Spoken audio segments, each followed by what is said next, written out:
আউযু বিল্লাহি মিনাশ শাইতানির রাজিম বিসমিল্লাহির রহমানির রহিম। আমার সুপ্রিয় শ্রোতামণ্ডলী, সকলকে জানাই আসসালামু আলাইকুম। আশা করি তোমরা সবাই আল্লাহর অশেষ রহমতে ভালো আছো আর সবাই ভালো থাকো, সুস্থ থাকো, ঈমানের সঙ্গে থাকো, এই দোয়াই করি। আজ আমি বলবো কালো জাদু, বান টোনা সম্পর্কে। আমাদের সমাজে আজকাল আমাদের সমাজে বান জাদু টোনা বাড়ছে, ব্যাপকভাবে বেড়ে চলেছে। সমাজে প্রত্যেকটা বাড়িতেই হিসাব করলে দেখা যাবে প্রতিটা ঘরে ঘরেই কালো জাদু হচ্ছে। মহামারীর মতো সমাজে ছড়িয়ে পড়েছে। নিজের ব্যক্তিগত স্বার্থে মানুষ কী করছে? নিজের ব্যক্তিগত স্বার্থে জাদুকারের কাছে গিয়ে মানুষের ওপর জাদু করছে। এই জাদুর ফলে মানুষ ক্ষতিগ্রস্ত হচ্ছে, অসুস্থ হয়ে পড়ছে। যাকে জাদু করা হচ্ছে সে অসুস্থ হয়ে পড়ছে। কোনো ডাক্তার কবিরাজ তার রোগ ধরতে পারছে না। দিনকে দিন জর্জরিত হয়ে বিছানায় পড়ে যাচ্ছে।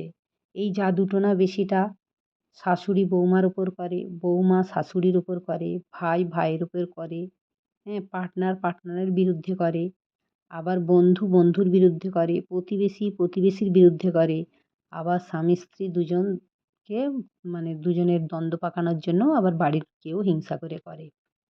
এই জাদু টোনা যারা করে এবং যে টাকা দিয়ে করতে যায় উভয়কেই বেঈমান বলা হয়েছে, কাফের বলা হয়েছে। ইসলাম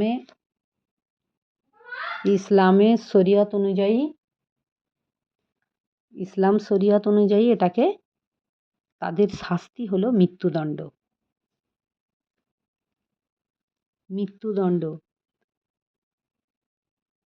কেউ যদি কাউকে জাদু টোনা করে আমরা তা কি করে বুঝব? আর আমার এই ভিডিওতে আমি কেউ কিভাবে জাদু টোনা করলে আমরা কি করে বুঝব সেই নিয়ে আলোচনা করব এবং কি করে আমরা এই কালো জাদু টোনা বান থেকে আমরা কি করে বাঁচব তার উপায় সম্পর্কে আমি বলবো ভিডিওর শেষে। কেউ জাদু টোনা করেছে কিনা আমরা কি করে জানবো? তার বিভিন্ন লক্ষণ রয়েছে।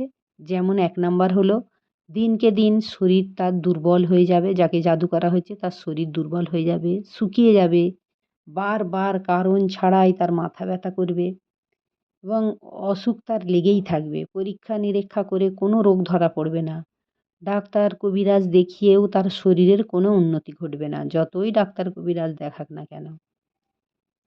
আর স্বামী স্ত্রীর মধ্যে যদি কেউ কালো জাদু করে তাহলে স্বামী স্ত্রীর মধ্যে একে অপরকে স্বামী স্ত্রী দেখতে পারবে না। সবসময় ঝগড়া ফ্যাসাদ লেগে থাকবে এবং একসময় তাদের দেখা যাবে সংসার ভেঙে গেছে, ডিভোর্স হয়ে গেছে। আর কাজকর্মে যাকে কালো জাদু করা হয়েছে তার কাজকর্মের ক্ষমতা হারিয়ে ফেলবে। যে কোনো কাজে অমনোযোগ, হঠাৎ করে রেগে যাবে এবং অস্বাভাবিক আচরণ করবে। আর বুক ধড়ফড় করবে, বুকের ভিতর শ্বাস আটকে যাবে এবং অলসতা ভাব লাগবে, ঘুম ঘুম ভাব লাগবে কিন্তু ঘুম ভালো হবে না। অবিরত হাই উঠবে, অকারণেই চুল পড়বে, চুল ঝরে যাবে, কোনো কারণ ছাড়াই সে কষ্ট পাবে এবং কান্না করবে, কোনো কারণ ছাড়াই। আর প্রতিদিন ভয়ঙ্কর স্বপ্ন দেখবে। ঘুমোতে ঘুমোতে হঠাৎ করে ঘুম ভেঙে যাবে, আর ঘুম ধরতে চাইবে না। এই রকম ধরনের লক্ষণ দেখা দেবে। আর স্বপ্নগুলো এমনই দেখবে যেন তার সব ক্ষতি হচ্ছে, মারাত্মক মারাত্মক ধরনের ক্ষতি, ভয়ঙ্কর স্বপ্ন। আর কোরআনের আলোকে আমরা যদি কোথাও করতে যাই, জাদুটোনা কাটাতে যাই, যেখানেই যাও না কেন সবাই তো ভালো না। কেউ হয়তো জাদু নেই তার উপর, অথচ বলবে তোমার উপর জাদু আছে, তোমার উপর জিন আছে, তোমাকে জিন করে, ভর তোমার উপর দৃষ্টি আছে আর আছে, এরকম বলে বিভিন্ন ধরনের বিভিন্ন মানুষ বিভিন্নভাবে টাকা রোজগার করে। কিন্তু আমাদের তাতে কোনোই কাজ হয় না। আমরা শুধু ছুটোছুটি দৌড়দৌড়ি করি। কিন্তু আল্লাহ রব্বুল আলামিন কোরআনে বলেছেন, কোরআন মুমিনদের জন্য আমি শেফা করেছি। তাই কোরআনেই আমাদের এর উপায়, কালো জাদু থেকে বাঁচার উপায় দেওয়া আছে। সেগুলো আমরা যদি করি তাহলে আমাদের কালা জাদু সব নষ্ট হয়ে যাবে। প্রথম হচ্ছে আয়তুল কুরসি যদি আমরা 7 বার পড়ি, পড়ে হাতে ফুঁক দিয়ে পুরো শরীর মাথা থেকে একদম পা পর্যন্ত যদি মসিহ করি, করলে আমাদের ওই জাদুটোনা নষ্ট হয়ে যায়। আর নিয়মিত আমাদের 3 বার করে সূরা ফালাক, সূরা নাস, সূরা কাফিরুন, সূরা ইখলাস এগুলো পড়তে হবে। আর হচ্ছে প্রথমে হচ্ছে আরেকটা হচ্ছে জাদু কাটানোর উপায়।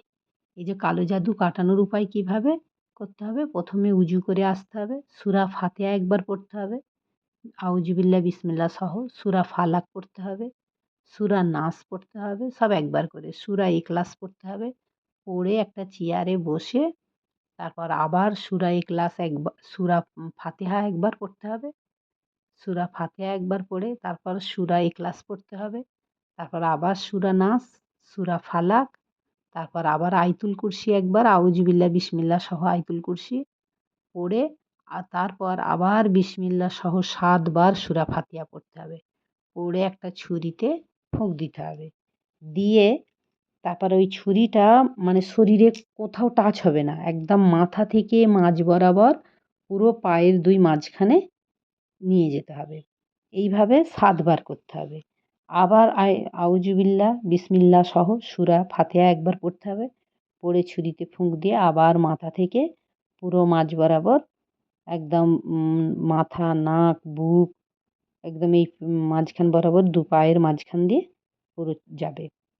শরীরে কিন্তু টাচ হবে না ছুরিটা। এইভাবে 7 বার করলে জাদু, কালো জাদু, টোনা সব নষ্ট হয়ে যায়, কেটে যায়। আর পানি পড়ব কীভাবে? পানি পড়াও আছে। পানি পড়তে হবে 1 গ্লাস পানিতে আউযুবিল্লাহ বিসমিল্লাহ সহ সূরা ফাতিহা পড়ে ফুঁক দিতে হবে। আউযুবিল্লাহ বিসমিল্লাহ সহ সূরা নাস, আউযুবিল্লাহ বিসমিল্লাহ সহ সূরা ফালাক পড়ে সব একবার করে পড়তে হবে, ফুঁক দিতে হবে। পানিতে ফুঁক দিয়ে তারপর আয়াতুল কুরসি পড়ে ফুঁক দিয়ে ওই পানিটা জাদুগ্রস্ত ব্যক্তিকে খাওয়ালে তার জাদু নষ্ট হয়ে যায়। এইভাবে নিয়মিত 21 দিন বা 7 দিন এরকম একটা নিয়ম করে প্রতিদিন খাওয়াতে হবে। আরেকটি আমল হচ্ছে মাথায় হাত রেখে 3 বার আউযুবিল্লাহ বিসমিল্লাহ সহ 3 বার আয়াতুল কুরসি পড়লেও বান জাদু টোনা নষ্ট হয়ে যায়। তাই বন্ধুরা আমরা নিজেরাই নিজেদের বান জাদু টোনা নষ্ট করব। আর বান জাদু টোনা যারা নষ্ট করে তাদের যারা বান জাদু যারা করে মানুষের ওপর যারা করে এই যে এত বড় ক্ষতি করে, এই ক্ষতি শরীয়তে একদম ওর শাস্তি হলো মৃত্যুদণ্ড। হ্যাঁ, যারা করে তাদের ঈমান থাকে না, তারা কাফের হয়ে যায়। তাই আল্লাহ রব্বুল আলামিন এত বড় গুনাহ থেকে আমাদেরকে দূরে রাখুক। আমরা যেন কালো জাদু টোনা যেন কোথাও না করে ফেলি এবং কেউ করলেই আমরা যেন এই কোরআনের আলোকে যেন আমরা কোরআনের নিয়ম ধরে আমরা যেন সেটা থেকে বাঁচতে পারি। আর আমাদের প্রিয় নবী হজরত মুহাম্মদ সাল্লাল্লাহু আলাইহি ওয়াসাল্লামকেও জাদু করা হয়েছিল। তাই সূরা ফালাক, সূরা নাস তখনই নাজিল হয়েছিল। আমাদের নবী করিম সাল্লাল্লাহু আলাইহি ওয়াসাল্লামও অসুস্থ হয়ে পড়েছিলেন দীর্ঘদিন। তাই আমাদের নবী করিম সাল্লাল্লাহু আলাইহি ওয়াসাল্লামকে যদি করে তাহলে আমাদেরকে করবে কি এটা কোনো ব্যাপার? আমাদেরকেও তো করতে পারে যে কেউ। তাই আমরা এই কালো জাদু থেকে দূরে থাকবো। আল্লাহ আমাদেরকে এই কালো জাদু, বান টোনা থেকে দূরে থাকার তৌফিক দিক।